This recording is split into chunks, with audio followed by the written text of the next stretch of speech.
दोस्तों इस वीडियो में हम बात करेंगे recursive and iterative DNS queries के बारे में। सो हम डायरेक्ट वीडियो पे ही चलते हैं। नॉर्मली जब हम किसी वेबसाइट को ओपन करने की कोशिश करते हैं तो हमारे सिस्टम से एक डीएनएस क्वेरी जनरेट होती है हमारे डीएनएस सर्वर के लिए। उसके बाद ही हमारी वेबसाइट ओपन होती है। जब हम डीएनएस क्वेरी करते हैं अपने सिस्टम से, जैसा आपकी इमेज में देख रहे हैं कि हम abc.com के लिए क्वेरी कर रहे हैं लोकल डीएनएस सर्वर को। तो इसका मतलब यहाँ पे ये है कि हम डीएनएस सर्वर से बोलते हैं कि हमें बताओ कि abc.com का आईपी एड्रेस क्या है। इस क्वेरी में हम डीएनएस सर्वर से रिजल्ट पूछते हैं, या तो हमें बताओ इसका आईपी क्या है, आपको पता है या तो नहीं पता है आपको आईपी।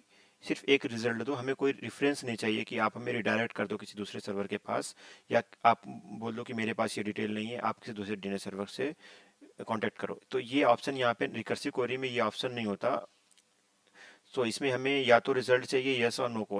अगर आईपी है तो हमें आईपी चाहिए, अगर नहीं है तो फिर नहीं है, इसका कोई आईपी नहीं है। इसलिए इसको हम रिकर्सिव क्वेरी बोलते हैं, जहाँ पे एक आंसर मिलता ही मिलता है हमें, फाइनल आंसर, ना कि हमें कोई रिडायरेक्शन मिलता है।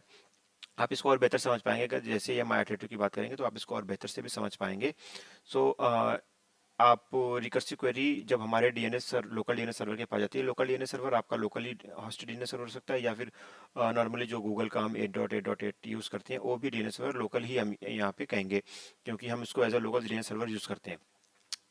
तो जब ये क्वेरी हमारी abc.com के ए रिकॉर्ड के लिए क्वेरी हमारी लोकल डीएनएस सर्वर के पास जाती है, तो लोकल डीएनएस सर्वर हमारा उस क्वेरी के लिए अपने लोकल कैसे में देखता है, अगर वहाँ पे है कैसे अपलोडेड है तो वहाँ से हमें रिस्पॉन्स सेंड करता है कि ये इस abc.com का आईपी रहा। अगर नहीं है तो फिर डीएनएस सर्वर एक आइटरेटिव क्वेरी भेजता है रूट लेवल डोमेन्स को।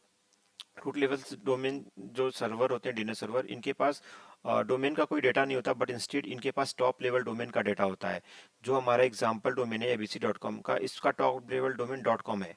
किसी का .in, किसी का .net, किसी का .uk, .us भी हो सकता है, बट हमारे इस एग्जाम्पल के केस में abc.com है। तो जब हमारी आइटरेटिव क्वेरी हमारा लोकल डीएनएस रूट सर्वर को सेंड करेगा, तो रूट सर्वर हमारा उसका कोई रिजोल्यूशन नहीं होता, इसीलिए इसको आइटरेटिव क्वेरी बोलते हैं। तो डीएनएस सर्वर हमारा ये एक्चुअली कहेगा कि मेरे पास तो इसका abc.com का आईपी नहीं है, बट हाँ मेरे पास एक रेफरेंस है जहाँ पे आपको मिल सकता है।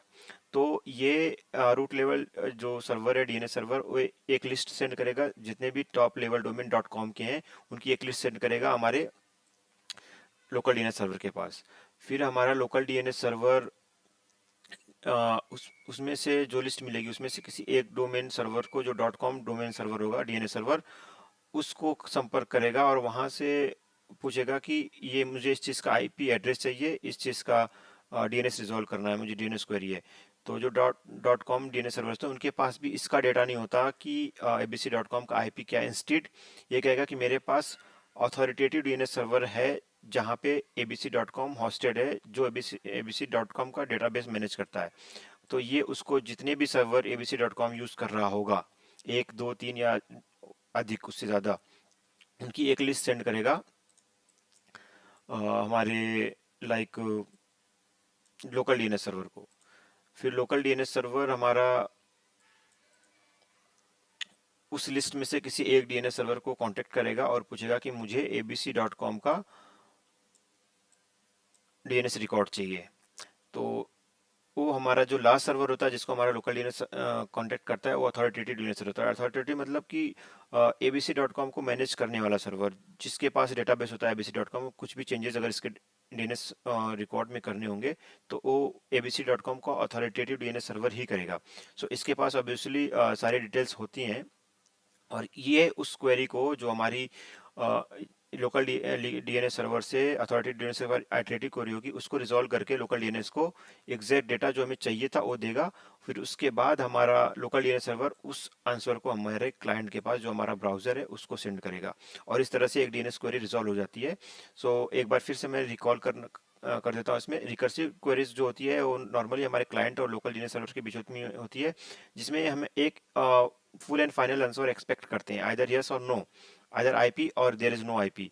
और जो लोकल डीएनएस सर्वर उस डीएनएस क्वेरी को रिजॉल्व करने के लिए यूज करता है, जो क्वेरीज उनको आइटरेटिव क्वेरीज करते हैं। नॉर्मली ये आइटरेटिव होती है, ये रिकर्सिव भी हो सकती हैं, बट इन नॉर्मल सिनेरियो ये आइटरेटिव क्वेरी होती हैं, जिनमें हमारा local DNS server top level root level DNS server को कॉन्टेक्ट करता है, फिर वहाँ से एक हमें डॉट कॉम और जो भी हमारे टॉप लेवल डोमेन होता है उसकी एक लिस्ट आती है, फिर हमारा डोमेन सर्वर उस डॉट कॉम या द टॉप लेवल डोमेन को कॉन्टेक्ट करता है, और फिर वो हमें एक लिस्ट देता है अथॉरिटेटिव डीएनएस सर्वर की। अथॉरिटेटिव डीएनएस सर्वर को फिर हमारा local DNS in the last contact करता है, और वहाँ से डीएनएस रिकॉर्ड लेने के बाद हमारे क्लाइंट जो कि हमारा ब्राउज़र पीसी होता है उसको देता है।